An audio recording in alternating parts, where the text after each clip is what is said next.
in the medical field, offering innovative solutions to challenges in healthcare. Its applications span diagnostics, treatment planning, patient care, and drug discovery, contributing to improved outcomes and personalized medicine.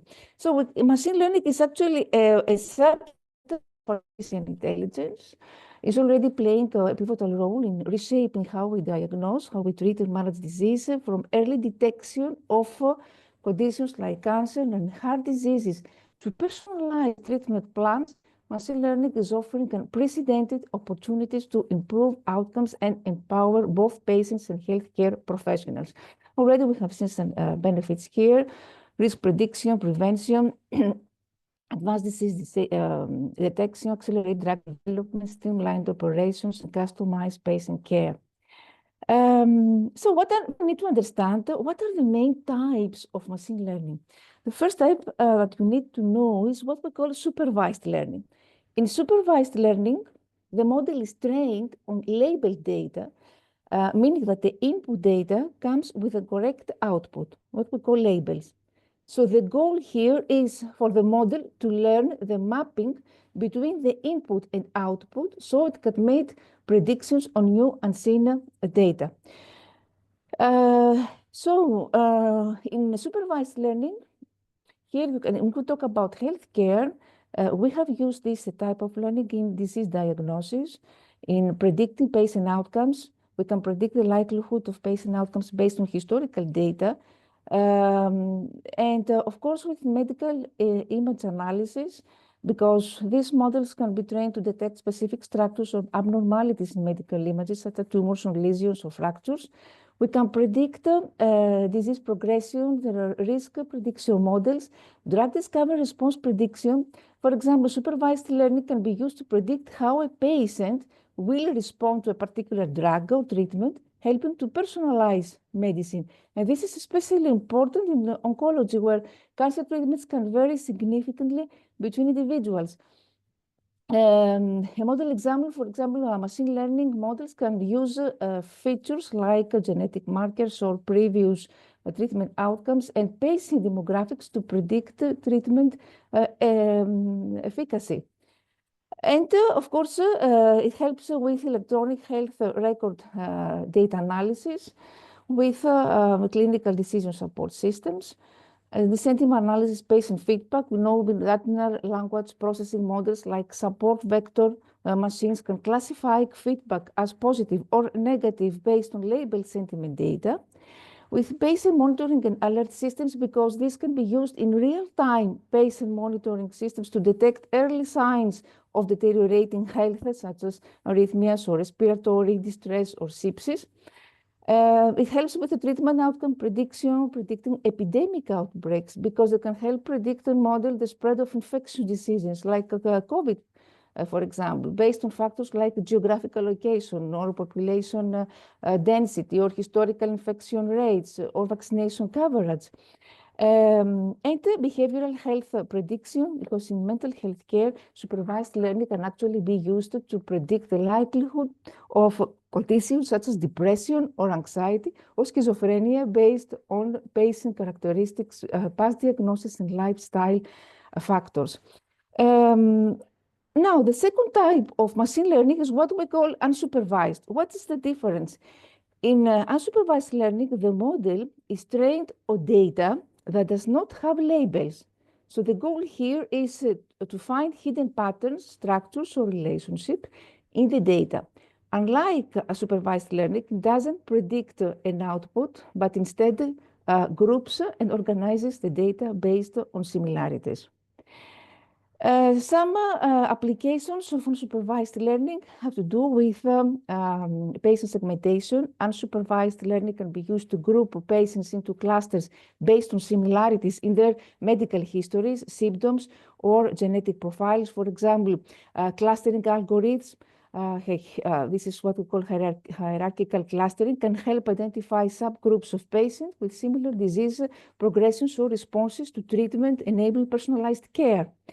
It helps with medical imaging, anomaly detection, genomic data analysis, because unsupervised learning is widely used already to analyze large-scale genomic data. Techniques like clustering, dimensionality reduction, what we call, help identify patterns in gene expression, revealing relationships between genes, discovering new biomarkers, or identifying genetic subtypes of diseases like cancer.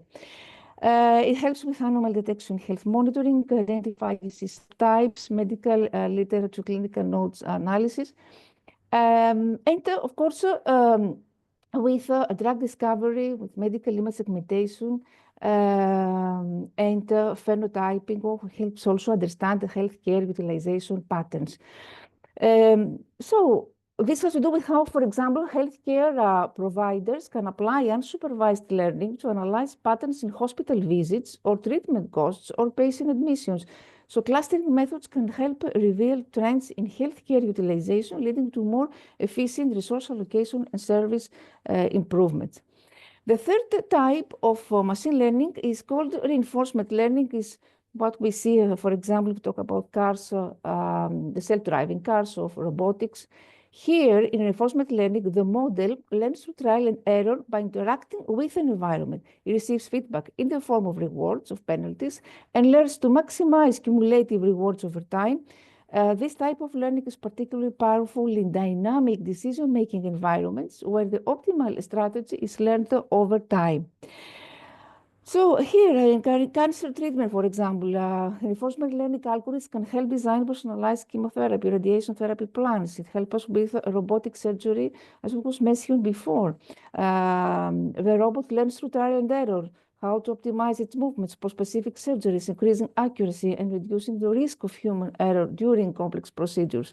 It helps with dynamic treatment regimens in chronic diseases, medical imaging, with optimal scheduling for organ transplants, with sepsis treatment organization, clinical trial design, because reinforcement learning is used to optimize the design of clinical trials by learning which patient populations, dosing schedules, or treatment arms are most effective. So the agent can adapt trial parameters dynamically based on ongoing data to ensure more efficient and successful outcomes. It helps with patient flow management in hospitals. This is also important. So generally, we could say that some key areas where ML is already making a significant impact is, of course, in medical imaging, diagnostic, in radiology. We have seen how these algorithms, especially deep learning models, are highly effective in analyzing medical images such as X-rays or MRIs or CT scans. In pathology, in ophthalmology, it helps with a lot with the predictive analysis. We can predict the onset of diseases such as diabetes or heart disease or cancer based on patient data, genetic factors, and lifestyle habits. With sepsis prediction, hospital admission rates helps predict which patients are at high risk of being readmitted, allowing healthcare providers to allocate resources and create intervention plans to reduce readmissions. More precision medicine, so more personalized treatment plans. And this natural language processing applications, this has to do with electronic health records, with clinical documentation, the automation of clinical documentation to task, the voice assistance, the robotic surgery, and remote monitoring telemedicine, because these algorithms are applied to data collected from wearable devices, heart rate monitors, glucose sensors, telehealth services, telemedicine. Genomics and genetic research, because this is used to analyze genetic data, identifying mutations and patterns linked to diseases, and help researchers better understand the genetic basis of diseases like cancer, Alzheimer, etc. The mental health is important because already we have ML-powered chatbots like Woobot or Wiza, which help patients manage mental health conditions by providing support and therapy exercises. And these tools can actually analyze text input from users and provide cognitive behavioral therapy on recommendations. So we can predict also the likelihood of depression, of anxiety, of post-traumatic stress disorder by analyzing patterns in social media activity, in speech or wearable data. It helps with operational efficiency, so resource allocation, supply chain management, enhances the clinical workflow decision support by all this administrative automation I mentioned before. And of course, these models can help in identifying and recruiting patients who are most likely to benefit from clinical trials by analyzing genetic, demographic, and clinical data. This can lead, of course, to faster and more efficient trials. And these models can analyze past clinical trial data to predict the outcomes of new trials, helping this way researchers design more effective studies. So already we have seen many examples. We mentioned about mental health. It's very interesting because already these algorithms are increasingly being used to detect the signs of depression and anxiety. NLP, here you can see how this helps by analyzing social media posts or clinical notes, or by making sentiment emotion analysis, by speech and voice analysis, by behavioral data from mass smartphones and wearables, by physiological signs, by facial expression recognition, survey self-assessment tools, combining multimodal data. All these help us actually detect mental health disorders. And these chatbots that I mentioned before use machine learning to engage in conversations with users and address their emotional states through text or voice interactions. So we could talk about conversational AI here, or behavioral coaching, because there are some virtual therapists like use ML to track how users respond to different forms of therapy, cognitive behavioral therapy, or anything else. And by analyzing users' interactions, these systems can provide personalized recommendations to improve mental well-being. Another example is important to need to know that deep learning actually outperform nowadays human radiologists in identifying diseases from medical images. This is true. Truth because of the speed and efficiency. This can process large amounts of data. Through accuracy of specific applications, it can identify subtle patterns, learn from subtle patterns. It can handle variability. By the standardization and consistency, reducing errors, augmenting radiologist abilities, so what we call decision support. Remember, of course, that in this case, AI can serve as a second reader here by flagging potential abnormalities that radiologists may review, and this combination of human expertise and AI can lead to improved accuracy and faster diagnosis, performance in blind studies, and we talk about the drug discovery, some examples here of ML in drug discovery.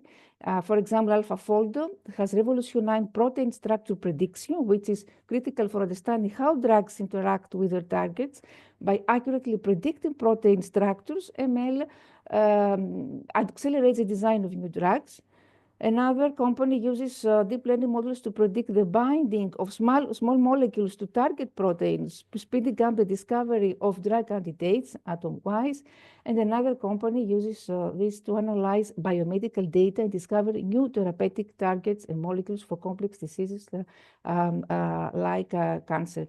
So drug discovery through all these ML systems help understand disease mechanisms, so target identification, the pattern recognition, the virtual screening of compounds, by predicting drug targets interactions, by what we call lead optimization, optimize lead compounds by suggesting modifications to improve potency, specificity, and bioavailability, how well a drug is absorbed and reaches its target. So models can predict how small chemical changes to a compound will affect its pharmacological properties.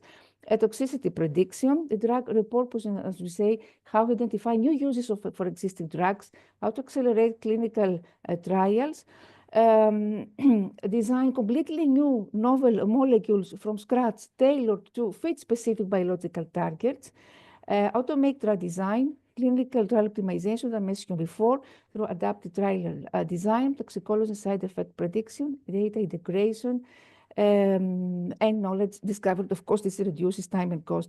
So now, last part of my presentation has to do with challenges, ethical considerations, of course, ensuring the private security of sensitive health data is a major problem, major concern. There are strict already regulations that must be followed. These models trained on biased data can lead to unfair, sometimes untreated treatment recommendations or misdiagnosis, particularly for underrepresented groups. It's something that we need to be taken into consideration. The approval of models by health regulatory bodies can be complex sometimes, given the need to ensure safety and reliability. And another big issue, what we call black box, is one of the main challenges of machine learning is the problem of interpretability. Because what is black box? This means that these models arrive jump to conclusions without explaining to us what are the inner workings. So there's a lack of transparency here because we don't know what are the inner processes, how these machines arrived on these conclusions. So these models, especially deep learning models, are considered black boxes, meaning that their decision-making process is not easily interpretable by clinicians. Efforts are being made to develop more explainable AI systems in healthcare. So there is limited interpretability. And another big issue has to do with data quality and training requirements. Deep learning models require large, high quality, and accurately labeled data sets for training. If the data is biased, if it's poorly labeled or unrepresentative of diverse population, the model's performance can suffer. Of course, the contextual understanding, there is sometimes the lack of clinical context. Deep learning models focus on image data may not take into account the broader clinical context of the patient, such as medical history or symptoms or other test results.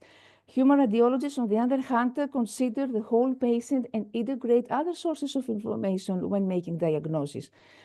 About handling complex cases, in particular complex cases, such as when multiple conditions coexist or when the diagnosis involves interpreting ambiguous or borderline images, human expertise and clinical judgment are still crucial because AI may struggle with nuanced cases that require reasoning beyond pattern recognition. So contextual understanding is another big issue.